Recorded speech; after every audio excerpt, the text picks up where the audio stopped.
It's officially been confirmed today. Dillian Whyte will face Dave Allen on July 30th, that's this month, for the vacant WBC International Heavyweight title.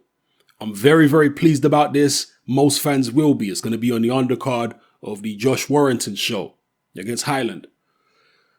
Now, it seemed as though this fight was unlikely to happen because the British Board of Boxing Control rejected Dave Allen as a challenger for the vacant British heavyweight title, which is what Eddie Hearn wanted Dillian Whyte to be fighting for. At the moment, the vacant British heavyweight title will not be on the line in this fight. Either way, it looked unlikely because Dillian Whyte was looking to go for the vacant British heavyweight title and Allen wasn't eligible.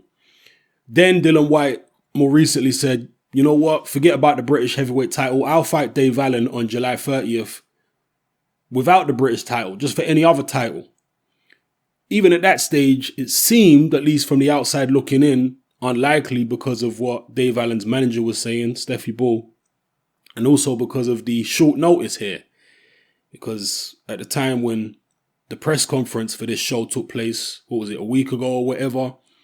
So that's 4 weeks until fight night, just over 4 weeks. Now it's, 3 weeks or less now until fight night.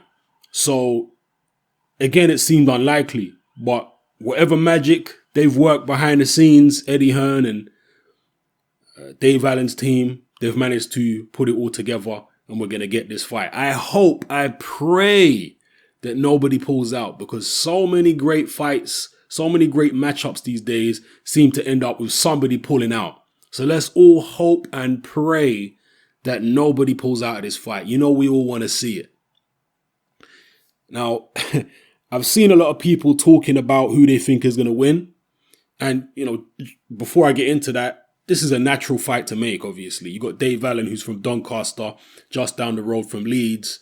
And this show's going to be in Leeds. You got Dillian Whyte, who is one of the most popular heavyweights in the UK at the moment currently. So he was looking for a good dance partner, somebody that people would be excited to see him fight. So it's a natural fight, really. Dillian and Dave Allen have been back and forth in terms of trash talking each other and all that. So it's built up for a nice little rivalry there. As far as the fight itself, I've seen quite a few people saying they think Dave Allen can beat Dillian Whyte. It's hard to know what Dave Allen can do because most of the positive talk about Dave Allen is based on what he's done in sparring. In actual professional fights, I've seen absolutely nothing of Dave Allen that is even slightly impressed me. He's a strong guy. I believe he's about 6'2", 6'3", there or thereabouts. So I think he's slightly shorter than Dillian, who's 6'4". He's strong. He's in shape. He comes forward. He hasn't done it. I mean, he hasn't scored any spectacular knockouts that I've seen in the professional ring. He hasn't shown any particular great skill. I mean, he's a heavyweight, so I'm sure he can bang, but he hasn't shown any type of natural aptitude for being able to land knockout shots. It's hard to know what the hell Allen brings to the table because at this point in time, it seems as though he's a gym fighter. He's a guy who impresses in the gym, but has yet to impress in a professional boxing ring. And that's, probably down to the fact that he's so inexperienced, had very few amateur fights, and he's had very few pro fights.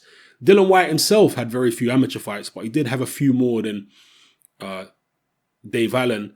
And he also did kickboxing, Dillian Whyte, and a little bit of MMA. So he had a decent background in combat sports before he turned professional as a boxer. And obviously he's had more fights, professional fights than Dave Allen. And he's fought higher competition. He's been in there against Joshua, obviously.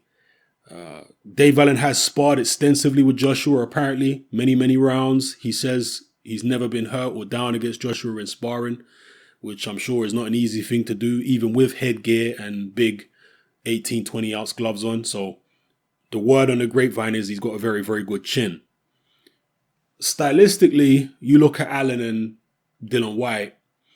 I think Dillian Whyte is the much better boxer of the two. in terms of boxing skills. That is something that a lot of people still don't seem to see in Dillian Whyte. Dillian Whyte does have pretty good boxing skills. I've seen so many people claim that Dillian Whyte is another Derek Chisora in terms of his style. He fights nothing like Derek Chisora. I don't know where this is coming from. He don't fight anything like Chisora. No idea where people get that from. He's much more of a boxer puncher than Chisora. He hits harder than Chisora. He also punches more correctly. He's a much better body puncher than Derek Chisora. Early in Chisora's career, he was pretty effective going to the body, but later on in his career, he seemed to have abandoned body work for the most part. So, that is what that is. Anyway, yeah, Dillian Whyte stylistically is a boxer puncher. He's not a pressure fighter, Dillian Whyte. He's a boxer puncher. He's got a good jab and heavy hands. He calls himself the body snatcher after Mike McCallum.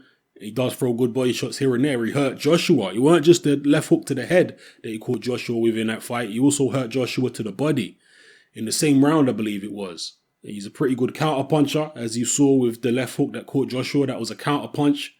So yeah, he's got decent skills, Dillian Whyte. Defensively, he's not very good though. Let's not get it twisted. Dillian Whyte has got good offensive skills, and catch and shoot and counter punching and all that kind of stuff is decent, but his defensive skills are seriously lacking. I think that's more than fair to say. Offensively, he's pretty good, but defensively, Dillian Whyte is pretty damn poor. And that's something that Dave Allen will be looking to exploit. Dillian Whyte is a very mentally strong fighter. Very, very mentally strong. But even still, Dave Allen will be looking to try and test Dillian Whyte's mental strength and see if there are any ghosts or demons lingering around in his mind from the knockout defeat he suffered at the hands of Anthony Joshua.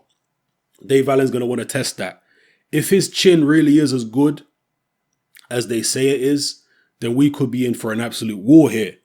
And an upset in terms of Dave Allen beating Dillian Whyte, it wouldn't shock me because we don't know how good Dave Allen really is. I mean, maybe the styles of these two fighters will gel perfectly and we'll see some good action here. Maybe it won't matter the fact that both Dillian Whyte and Dave Allen didn't look that impressive in their last two performances, respectively, because they were fighting awkward journeymen, whereas the two of them coming together, two young, hungry, aggressive fighters, maybe it will make for a very, very exciting, action-packed clash. We'll see. I will be picking Dillian Whyte to beat Dave Allen, and I'm going to give Dave Allen the benefit of the doubt, and I'm going to say that Dillian Whyte beats Dave Allen on points. Perhaps Dave Allen can stop Dillian Whyte late if Dillian Whyte's fitness isn't where it's supposed to be. Dillian Whyte has acknowledged that his fitness, particularly in the Joshua fight, was poor and that he needs to improve his fitness. This is something that he's admitted and it's something that he's been openly talking about. Said that his fitness is not nowhere near where it needs to be for professional boxing. It's good that he's acknowledged that problem. Is he far enough yet in terms of his new fitness regime? Is he far enough along the road to be able to go 10 or 12 rounds? I believe that this fight must be a 12-round fight because it's for the WBC International Heavyweight title, so I assume it is a 12-rounder. We don't know what Dave Allen's stamina is like, to be fair. So we don't know how he can do the 12 rounds. But also with Dillian Whyte, he's never been 12 rounds and his condition is something that he's going to need to work on. So yeah, I'm going to go with Dillian Whyte to win because I think he's got the better skills and I think he's fought at a higher level and he's got more experience both before turning professional and since turning professional. But you never know. You never know. Maybe Dave Allen has that style. Maybe he's got the iron chin. Maybe he can endure the early rounds and get to Dillian. Maybe Dillian still does have some ghosts or some ghosts from that Anthony Joshua knockout that he suffered. Maybe he does. We'll see. Drop your comments in the comment section below, people, and let me know how you feel about this fight.